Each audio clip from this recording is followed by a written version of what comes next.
大家好，有冇聽過零極限呢？可能咧有啲人咧已經喺我嘅 YouTube 影片度聽過零極限歌噶啦。聽完之後係咪覺得好舒服、好平和呢？咁零極限係乜嘢嚟噶？零極限咧就係夏威夷嘅一種療愈方法。簡單嚟講咧，可以透過4句簡單嘅話語去清理你嘅內在，而解決你眼前所有嘅問題同埋煩惱。邊4句說話就係對唔住，請原諒我，我愛你，謝謝你。咁喺夏威夷咧，就有位心理學家，咁咧佢就用零極限嘅方法，唔需要見病人，唔需要做任何嘅評估同埋治療，就醫好晒精神病院嘅嚴重罪犯啊，包括殺人犯啦、強姦犯等等，連醫院裏邊嘅靈異事件咧都消失埋添。今日我就同你分享呢個既真實又難以相信嘅事。如果你係有興趣嘅話，就要睇到底啦。大約喺1984年，夏威夷嘅一間精神病院請咗一位心理學家修蘭博士去幫醫院嘅特別病房解決當時好嚴重嘅病人問題。所謂嘅特別病房呢，係指專門收容犯下重罪、謀殺啦、強姦啦、性侵、攻擊、搶劫等等嘅唔同嘅罪行，而且被判斷為有嚴重精神病嘅病人。恐怖到咩程度呢？嗰時咧，大約有30個病人到啦，佢哋全日都要帶住手鐐同腳鐐，每日咧都會發生3、4次病人互相攻擊或者打工作人員嘅事件嘅。醫護人員呢，為咗避免病人呢喺身後邊攻擊，喺走廊行嘅時候咧，都係背靠住牆咁樣行㗎。喺呢種咁嘅環境度做嘢，工作人員呢都經常請假同埋遲到。而且流失率相當高，政府派咗好多嘅治療師去都搞唔掂啊，全部都要離職。除此之外，病房仲出現好多古怪嘅靈異事件啊，好似電器會忽然開忽然熄咁啦。根據一位喺嗰度做嘢嘅社工講呢，嗰個病房就叫做隔離加強戒護單位。嗰啲精神病罪犯裏邊呢，有啲因為精神異常呢而獲判冇罪嘅，但係呢要困喺呢個醫院度。有啲呢係精神嚴重失常，需要喺嗰度接受治療啦。仲有啲呢係喺嗰度接受診斷同埋評估，睇下佢哋呢可唔可以繼續接受審判㗎。例如評估佢哋呢係咪有能力理解到自己對自己嘅指控啦，同埋參與自己嘅辯護。咁有啲人呢係有精神分裂症，有啲有躁鬱症，有啲有智力嘅障礙，另外有啲呢係被診斷出有精神病或者係反社會人格等等。咁呢啲人呢，全部都1個星期7日，每日24小時都被係困喺個單位裏面，只有喺去睇醫生或者係出庭嘅時候，先會被允許有人押送，但係呢都係要帶上手鐐腳鐐嘅情況下先可以離開㗎。佢哋全日呢，大多數呢都係被關喺呢個隔離病房裏面，嗰度嘅牆同埋屋頂呢都係水泥做㗎，係冇窗㗎。好多人呢都被施用高劑量嘅藥物，又冇得活動啦。裏面發生咗好多嘅問題，例如病人攻擊工作人員啦，病人攻擊其他病人，病人又自己攻擊自己。咁亦都有啲人呢係企圖想偷走啦。而工作人員都好有問題㗎，佢哋會操控啲病人，亂咁用藥物，請病假，亦都有薪酬嘅問題。工作人員呢意見不合。心理學家、醫生啊，同埋管理嘅人呢，長期都係高流失率，仲有水管同埋電力嘅問題啊。總之呢，嗰度係一個令人緊張、唔穩定、令人會黐線、令人好沮喪嘅地方，甚至連植物都冇辦法喺嗰度生長啊。每次有心理學家嚟，都會好快就會離職啦。直至後來，修蘭博士嚟到呢間病房做嘢，令人震驚嘅事發生啦。喺2-3個月之後，呢個特別病房嘅暴力事件開始明顯減少，病人呢變得可以對自己嘅事同埋需求負責，佢哋仲開始參與策劃、執行自己嘅治療方案添。原本重度依賴藥物嘅病人呢，慢慢停藥啦。被單獨囚禁嘅病人呢，亦都唔再有攻擊嘅行為，可以喺院區裏面自由行動。工作人員呢，亦都開始鍾意返工啦。佢哋相處更加融洽，更加放鬆，做嘢更加有熱情啦。再冇員工請病假或者人手不足嘅問題，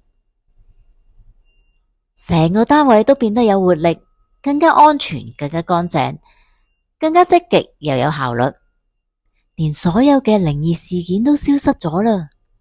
例如呢，原本冇人去廁所，馬桶一直咁樣沖水，冇人用浴室，花灑會自己開，同埋嗰啲電器用品會自己開關咁，都變得冇事啦。連嗰啲植物都開始生長。原本被認為不可能治癒嘅重症患者，喺幾個月或者幾年之後，竟然都陸續咁出院，有啲仲可以去返工添。最後呢，醫院呢，甚至關閉咗呢個特別病房，只剩返2個人轉去其他單位啫。嗰位社工話呢，修蘭博士除咗非常友善之外，幾乎乜都冇做過喎。佢又唔做評估，唔做檢查或者係診斷，亦都冇提供任何嘅輔導同埋治療，亦都冇做任何嘅心理測驗。佢又成日遲到啦，唔參加個案嘅會議，甚至唔按照規定做工作記錄喎。但係呢，大家觀察到呢個心理學家睇起嚟都仲係好自在，佢成日都大笑㗎，同啲病人同埋工作人員嘅相處得好愉快。而且每個人呢，似乎都好鍾意佢㗎。咁究竟修蘭博士做咗啲乜嘢呢？佢做嘅就係睇病人嘅資料，然後清理自己啊。博士話：我做嘅唔係治療病人，而係清理我內在嘅資訊，清理咗我同佢哋共享嗰部分嘅嘢。如果我能夠平靜，病人就會平靜。咩意思呢？好匪夷所思喎。佢話我哋眼前嘅一切嘅問題，都係我哋內在記憶嘅重播。修蘭博士解釋，我哋要對自己嘅生命負上100% 嘅責任。喺你生命中嘅每件事，只因為佢哋發生喺你生命裏邊，咁你就應該要負責。所以佢話唔係治療佢哋，而係清理自己嘅內在。佢用嘅清理方法就係嚟自古老夏威夷傳統療法 Ho'oponopono 嘅現代版。呢個方法呢，就係嚟自佢嘅老師莫爾娜，佢係一位夏威夷嘅療癒祭師，3歲開始已經有天啟嘅能力。佢將傳統嘅 Ho'oponopono 改良為現代版嘅零極限大我意識法。呢個老師其實好厲害㗎，亦都有唔少嘅神奇故事。不過好少 YouTube 有講到，大家有興趣嘅話，記得留言話俾我聽。我會喺以後影片再講嘅。咁零極限嘅核心思想係乜嘢呢？其實就係我哋任何嘅困擾或者問題嘅根源呢，都唔喺外在嘅環境，而係我哋自己嘅內在，係潛意識裏邊重播嘅記憶，係我哋心裏邊嗰啲未釋放嘅情緒，過去嘅傷痛，或者係累積嘅壓力。我哋可以通過自我負責嚟清理呢啲內在嘅負面情緒同埋錯誤嘅信念，達到歸零嘅狀態，令到自己回復平靜同埋和諧。咁生活裏邊嘅種種問題呢，就會自然消失噶啦。咁點樣清理啊？咁蘇蘭博士呢，教咗我哋一個好簡單嘅方法，就係4句說話：對唔住，請原諒我，我愛你，謝謝你。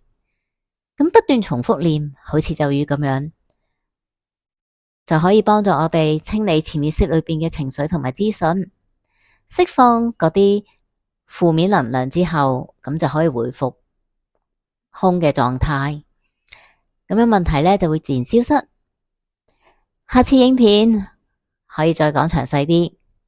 其實亦都有其他嘅清理方法噶，而聽零極限歌亦都係一個平靜內心嘅方法。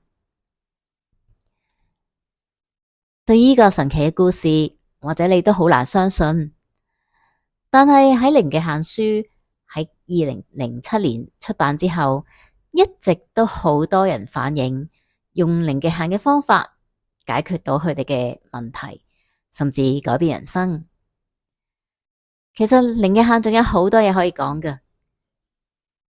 如果你想知道更多或者更深入有關零極限呢個療法，記得要訂閱、按讚、留言話俾我聽，你哋最想知道乜嘢。